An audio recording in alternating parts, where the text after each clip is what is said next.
ये वीडियो किसी भी धर्म या परंपरा के खिलाफ नहीं है। हम किसी की भावनाओं को ठेस पहुंचाने का इरादा नहीं रखते। ये सिर्फ मसीही विश्वास और बाइबल पर आधारित एक शिक्षण है। अगर आप किसी दूसरे धर्म से हैं तो कृपया इसे एक सीखने वाली बात के रूप में देखें, न कि किसी बहस के रूप में। हम हर धर्म और परंपरा का सम्मान करते हैं। धन्यवाद।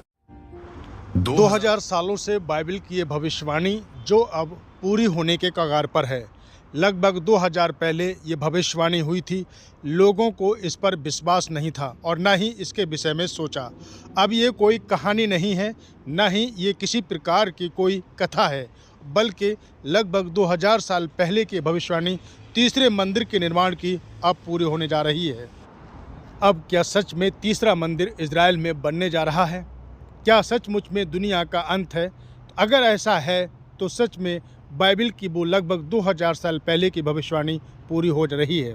इसको लेकर धार्मिक गुरु पूरी तरह से छानबीन में लगे हुए हैं। इसका पहला कारण है जो भविष्यवाणी हुई थी उसके तहत जो व्यवस्था विवरण में लिखा है, दानियेल की पुस्तक में लिखा है कि एक बछिया का बलिदान होना है जो कि पूरी तरह से वो रेड हो।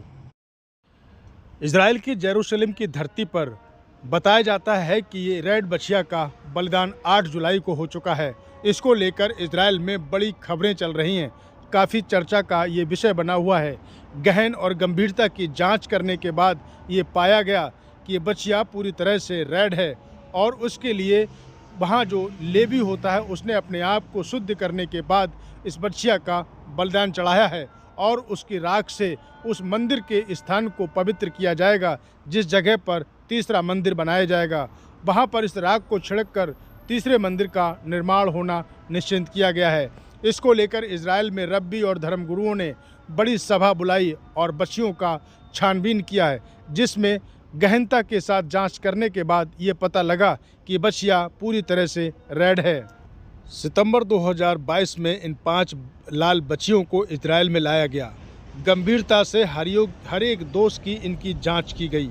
रब्बियों ने और यहाँ के कुशल लोगों ने इसकी जांच की। जब पूरी तरह से सही पाई गई तब इनका बड़े जोश के साथ स्वागत किया गया और अब इसको लेकर पूरी तरीके से जो तैयारियां चल रही हैं उसको लेकर इजराइल में इस समय तीसरा मंदिर चर्चा का विषय एक बार फिर से बना हुआ है। तीसरा मंदिर बनाने के बाद एंटी क्राइस्ट का आगमन होगा, जिसको लेकर बाइबल की जो भविष्यवाणी दी हैं वो पूरी एक एक करके सभी पूरी हो रही हैं और इजराइल में इस समय रेड गाय के बछिया को लेकर और इसके बलिदान को लेकर काफ़ी चर्चा हो रही है। जैसा कि व्यवस्था की पुस्तक में लिखा गया कि लाल बछिया का बलिदान करने के बाद उसकी राख से उस स्थान को पवित्र किया जाएगा जहां पर कि तीसरा मंदिर बनाने की तैयारी चल रही है। तो सुनने में आता है कि इजराइल में उस राख से उस मंदिर को पूरी तरह से पवित्र भी किया जा चुका है। वहीं आपको बता दें दोस्तों कि जिस तरह की इजराइल में तैयारी चल रही हैं वो कहीं ना कहीं दुनिया के अंत की ओर का संकेत दे रही हैं। आप क्या देख रहे हैं कि इन बर्तनों का निर्माण यूं ही हो रहा है? मैं आपको बता दूं ये वो बर्तन हैं, वो पात्र हैं जो यहोवा के भवन में यानी कि तीसरे मंदिर में बनाने की तैयारी चल रही है और उनको बनाया गया है। बड़ी निपुणता के साथ इन बर्तनों को बनाया गया है और ताकि यहोवा के भवन में इनके द्वारा सेवा की जाए। अगर ये तीसरे मंदिर की तैयारी नहीं है तो इतनी बारीकी के साथ इन बर्तनों को क्यों बनाया जा रहा है? वहीं तीसरी सबसे बड़ी बात कि अब तक 2000 सालों में लगभग कोई भी व्यक्ति यहोवा के भवन में पूजा स्थान में उस स्थल पर नहीं पहुंचा है जहां पर यहोवा के लिए बलिदान चढ़ाया जाता था।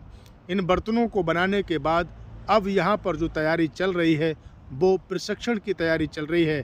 लेवी वंश के लोगों को इजराइल से इकट्ठा किया गया है कि उन बर्तनों को वो चेक करें और देखें कि क्या वो सचमुच में यहोवा की व्यवस्था के अनुसार उसके भवन में रखने लायक वो पात्र हैं या नहीं हैं। इस प्रकार की तैयारी देखा जाए तो दोस्तों दुनिया के अंत की ओर एक बड़ी निशानी है। साथ ही लेवी वंश के लोगों को एकत्र करने के बाद इजराइल के अलग अलग हिस्सों से उनको एकत्र किया गया है और उनका प्रशिक्षण भी चल रहा है। ये दुनिया की सबसे बड़ी बात है कि 2000 सालों से अभी तक कोई लेवी वंश का व्यक्ति जो था वो पुरोहित यहोवा के भवन में नहीं गया, लेकिन अब उनका प्रशिक्षण चलने के बाद लेवी वंश के लोगों को उस भवन के लिए बुलाकर उनका अभिषेक किया जा चुका है। तो कहीं ना कहीं देखा जाए अब हम दुनिया के अंत की ओर बढ़ रहे हैं, जो कि बाइबल की भविष्यवाणियाँ पूरी तरह से एक एक करके समय के अनुसार सत्य होती चली जा रही हैं। जैसा कि हबक्कूक की पुस्तक में भी लिखा गया कि ये एक निर्धारित समय के लिए भविष्यवाणी है जो कि अपने समय पे ज़रूर पूरी होगी। तो इस प्रकार के बलिदान होना इज़राइल में और बर्तनों का बनाया जाना, लेवी वंश के पुरोहितों को इज़राइल के अलग अलग क्षेत्रों से इकट्ठा करके यहोवा के उस तीसरे मंदिर के लिए लाकर उनका अभिषेक करना, ये कहीं ना कहीं देखा जाए तो दुनिया के अंत की ओर की निशानी बढ़ती जा रही है। तो वहीं यीशु मसीह के आगमन की भी ये तैयारी चल रही है। अभी तक आपने देखा कि यहोवा के भवन के लिए पात्रों का भी तैयारी कर ली गई है, साथ ही जो प्रशिक्षण होना चाहिए लेवियों का वो भी पूरी तरह से बाइबल के अनुसार पूरी तैयारी चल रही है कि किस प्रकार से उनको रहना है।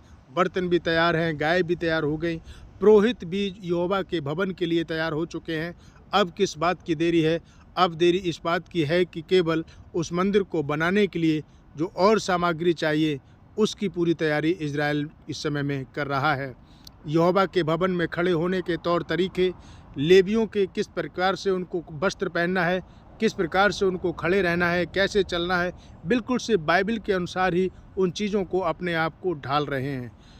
अगर आपको ये जानकारी अच्छी लगी है तो अपने दोस्तों, अपने परिवार से बिल्कुल शेयर करें और इस विषय में सोचें कि अब हम कितना नज़दीक हैं और तीसरे मंदिर के विषय में बाइबल में क्या लिखा है उसको पढ़ें और उसके विषय में सोचें कि हमें अंत तक विश्वास में धीरज धरे रहना है, क्योंकि बाइबल बताती है कि तीसरा मंदिर बनने पर जिस प्रकार से देश में, दुनिया में जिस प्रकार से तबाही मचेगी, शैतान का प्रकट होना और यीशु मसीह का आगमन अब बिल्कुल से नज़दीक है।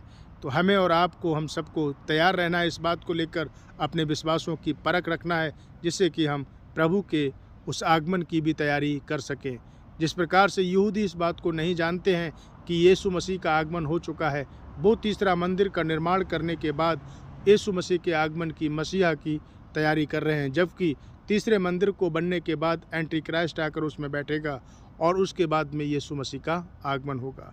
यदि आपको ये जानकारी अच्छी लगी तो वीडियो को शेयर करें, लाइक करें और चैनल को सब्सक्राइब करें। Thank you for watching.